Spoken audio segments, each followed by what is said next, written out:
particularly crisp to start the season. Caleb Williams made a career in college out of just extending plays, a lot of that backyard football, highlight reel stuff. But Caleb says he hasn't had the urge to start playing hero ball just yet in the NFL.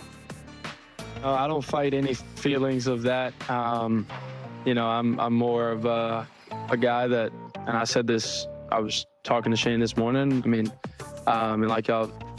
Like I just said before, communication-wise, just talking to him this morning, it was like, I got to throw the ball 50 times. I got to throw the ball 50 times. But if we're in a flow and we're running the ball, we're getting 4 yards a pop on the play and things like that. Let's keep handing the ball off to our running backs and let them be special. Like I said on Sunday after the game, whatever it takes to win the game is what I'm going to do and what I'm happy to do. I like that, and that's. I think the great quarterbacks may get their feelings hurt. Peyton Manning may get his feelings hurt. But if you go and say, we've got Edgerrin James, this week we're running. Sometimes it is, and I do think it's hard for a Marino and Elway and Mahomes, but I think Patrick, especially once you've been paid, and as a number one pick, you got a little money there. I think once you get paid, you realize it's about wins. But I think when you're a young quarterback and haven't been paid, and like Lamar was going through that, am I going to get the money? It's like you do want to show your stuff and go, hey, let me throw more. But I do think the older you get, the more secure you get, you come to the realization, W's solve everything. You get 3-4 times the endorsements. Caleb Williams could throw 18 times a game for the next 5 years. If he reaches a conference championship, he'll have significantly more endorsements than throwing for 6,000 yards a year. Yeah, it's a mentality thing. I see what the defense is giving me. I'm just going to take it, as opposed to I'm going to try to make a 50-yard bomb to DJ Moore. I do recall Brock Purdy running around a lot against the Rams. Remember in this past weekend? So there's a world where Caleb is doing that kind of thing. I don't love that. That's how you get hurt. You know this, Colin. You want your quarterback winning from the pocket, not scrambling around trying to outrun linebackers. Jaden Daniels, remember first game, ran a lot. He's dialed it back, winning from the pocket. Yeah. Can Caleb do the same? Yeah, well, Jaden's offensive line's been better than Caleb's. Also true. Caleb's a lot running for safety. Yeah. Final story, Colin, is tonight's game, New York Giants against the Cowboys. Daniel Jones, there he is. They stuck with him this offseason despite they were looking at rookie quarterbacks in the draft.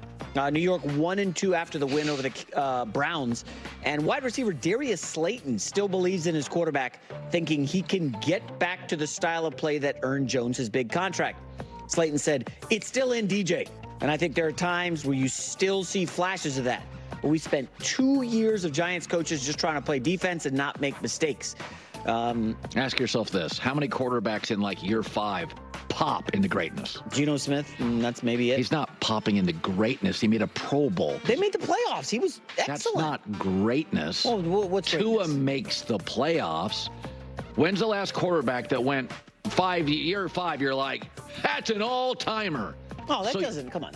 That doesn't happen. Same in the NBA. You can tell Giannis by year 3, you're like, this guy's getting good real fast. And that was a slow build. Actually, Steph Curry, slow start due to the injuries, and then came on. But I don't know. I don't think he needs to be an all-timer. He's just got to be better than what he has been, right? Well, for what you're paying him and the commitment, you need a playoff quarterback. This division's worse than people think. Dallas is regressing. Washington's been dysfunctional.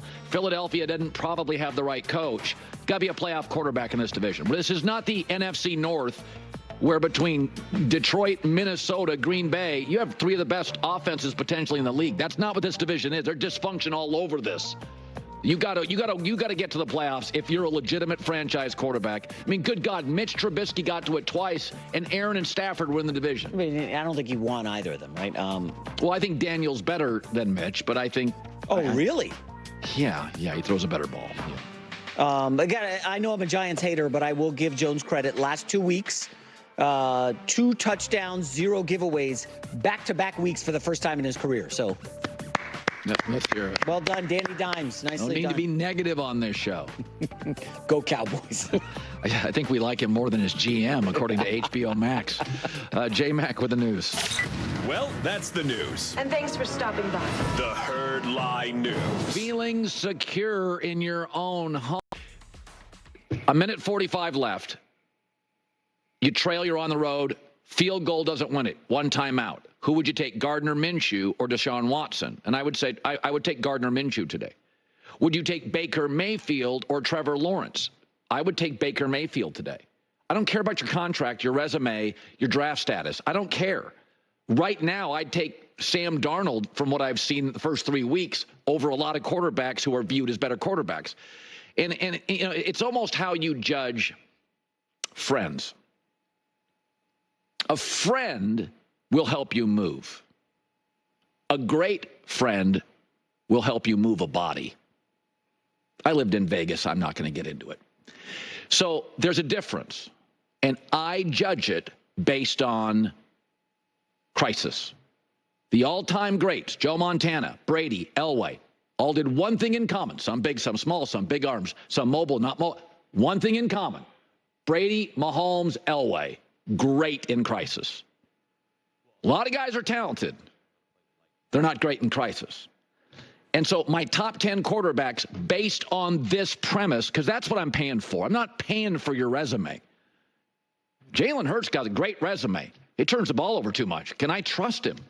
And now he lost a great center. And now he doesn't have A.J. Brown. Would I trust him today on a drive? Not really. Was Nick Sirianni? Okay, so here we go. The king on this, he's the Elway. He is the Brady of his generation. It's Mahomes. Let's not argue it. That 44-yard game-tying drive with 13 seconds left is the greatest last-second limited time scarcity drive in the history of football, and it really is defining. I mean, he's really, especially in the early years when he had a high-powered offense, I mean, he trailed playoff games by 2 touchdowns. Nobody cared. Didn't change the way you attacked him. Number 2, and I think his superpower is, if you got to pick up yards down the field, best arm in the league, Josh Allen, also great scrambling. I think mobility matters a lot in that minute 45. Go to Mahomes' Super Bowl games.